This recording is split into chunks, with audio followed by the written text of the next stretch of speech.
Бул жерде отурган биздин мамлекеттин кызматкерлери да бар. Алардан суроо алып, анан биз тараптан эмне жардам керек?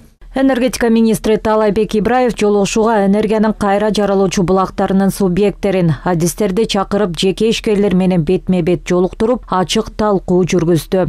Азыр уже былтыркыга караганда маселелер азайып, мындайча айтканда көйгөйлүү маселелер жел бөлүп берүү боюнча жанагындай конкурстарды өткөрүү боюнча бүт суроолорго бүгүнкү күндө бул жерде отурган биздин министрликтин кызматкерлери жооп бергенге даярбыз.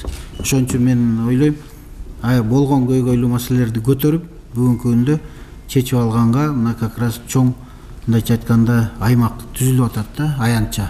Ошон үчүн баарыңарды суранарым, мындайча айтканда аябай баягы отуруп алып тиги эмеге Facebook, Instagramга жазбай, ушул жерден чечүүчү маселени чечип алалы. Жыйындын негизги максаты энергиянын кайра жаралуучу булактар боюнча долбоорлорду ишке ашырууну тездетүү, инвесторлор менен иш алып баруу учурунда жаралган айрым маселелерди чечүү. Тактап айтканда, жер участоктарына укук алуу, суу балансы, айрым мыйзамдарга өзгөртүүлөрдү киргизүү, керектүү техниканы, башкача айтканда шаймандарды чет өлкөдөн алып келүүдө КНСтен бошотуу жана башкалар. Ага 50-ге жакын компания өкүлдөрү катышты. Бүгүнкү жолугушууда көбүн эсе ошол гез куруп жаткан компаниялар кандай улуттук кошулабыз, кандай техникалык көзөмөлдөө боюнча болот.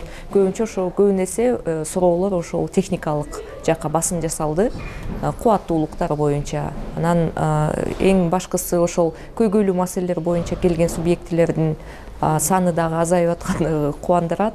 Бул эмнени айтат?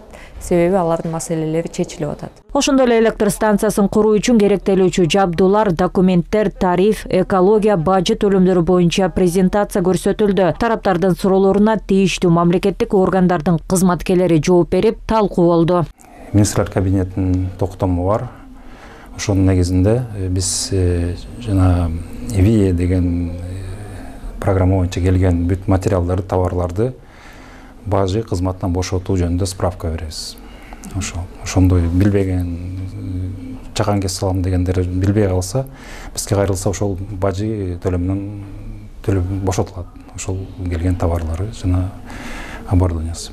Энергиянын кайра жаралуучу булактары боюнча объектилерди куруу үчүн ички жана тышкы инвесторлор менен байма-бай сүйлөшүүлөр жүрүп жатканын министр белгиледи. Энергиянын кайра жаралуучу булактарын Кыргызстанда тезинен өнүктүрүү үчүн жеке ишкерлердин көпчүлүк маселеси чечилгенин жана айрым жоюла элек көйгөйлүү маселелерди чечүү зарыл экенин билдирди. Мындай жолугушуу 3-чү ирет энергетика министринин демилгеси менен уюштурулду. Рахат Кыдыр Токтоева, Жакшылык Исаков, ЛТР, Бишкек.